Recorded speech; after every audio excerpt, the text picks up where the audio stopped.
Durant aquests 4 anys el que s'ha anat una mica solidificant és un concepte que ens divideix la ciutat entre el que és el centre, no? On s'ha fet majoritàriament tota l'acció en obra pública i tota la inversió, i els barris i urbanitzacions, fins i tot els barris de nucli urbà, que han estat totalment abandonats des del punt de vista estratègic.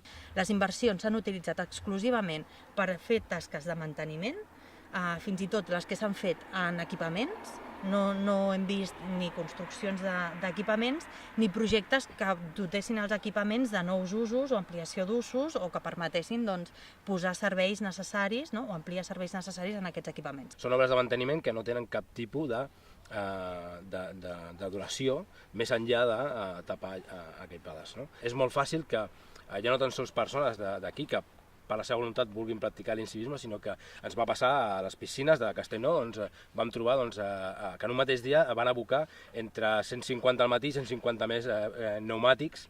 Això, si no és delicte ecològic, li falta molt poc, és a dir, d'on ha vingut tot això? Estem generant un efecte crida per no fer un manteniment i un correcte ús de les instal·lacions, poques, que tenim a les urbanitzacions. Hem fet només actuacions puntuals on ha convingut.